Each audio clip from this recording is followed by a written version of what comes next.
Hi, welcome to room 122. This room is predominantly used for teaching college level anatomy and physiology, as well as teaching AP biology. In addition, we also do apologetics.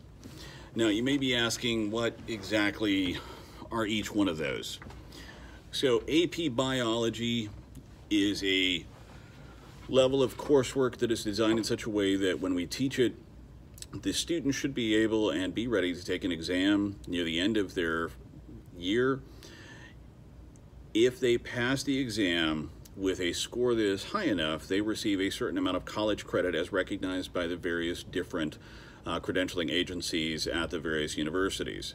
So as an example, a student who scores a 4 on a 5-point scale can receive 8 credit hours from Washington State University for biology, thus allowing them to basically skip first-year biology.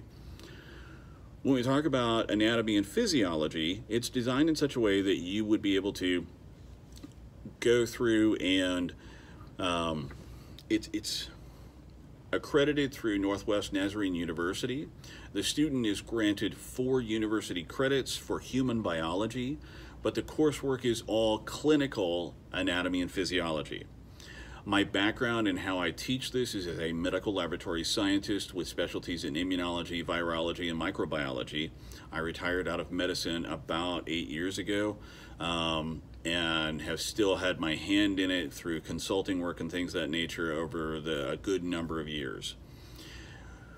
When we go through, we deal with real case studies, we deal with real case work.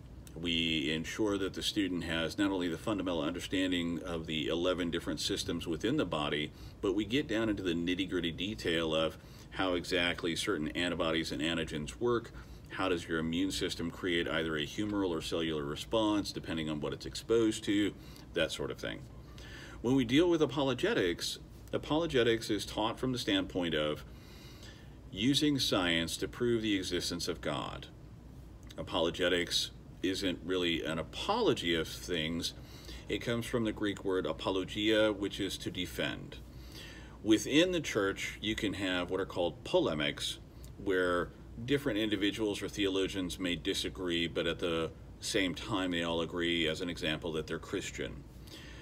Within the world of apologetics, it's for non-believers. So as believers, can we share our faith and defend our faith in such a way that it leads the individual we're talking to towards a faith? We do this with science in this coursework. We highlight some of the issues with Darwinian evolution. We highlight why and how one can actually believe and understand the Bible a bit more effectively. We follow this based on several key principles. One is sola scriptura, which is scripture alone. Sola fide, faith alone. Sola gratias, which is by grace alone, and all of it for the glorification of God. So it is intended to allow the student to take their faith to the next level. There's a reason why we go and try to highlight only juniors and seniors for this coursework, because there is so much science that's actually packed into it. I take them through quantum physics, string theory, the Bose-Higgs particle. There's a lot of history involved. There's a lot of review of putting science in context. And in all 3 of these different types of sciences, if you will, I follow the same kind of premise that Louis Pasteur put forward so many years ago. That being that with a little bit of science, it's really easy to walk away from God. But with a lot of science, it reveals the miracles of God. As someone who has been in healthcare for over 25 years, someone who's been in business for himself for over 10, and having a PhD in theology and apologetics, the whole level of understanding that I feel like I bring to the table is that of someone who used to be the antagonist against Christians because I became a believer late in life. So what I'm hopefully doing is encouraging more Christians to become scientists, to go into the sciences, to explore going into medicine, and to do so respectful and humbly, just appreciating so much of the amazing work that God put forward. I hope to see you and your students soon.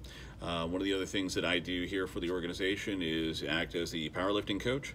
Our team competes in various meets with the Washington State High School Powerlifting Association, and then at the same time we have a team that has participated historically in the Amateur Athletic Union, and we have quite a number of students that have gone through these hallowed halls that have national and world records in their age and weight classes. So I hope to hopefully see your students soon. I hope you've enjoyed today, and hopefully you've enjoyed your time around the campus. Have a great day.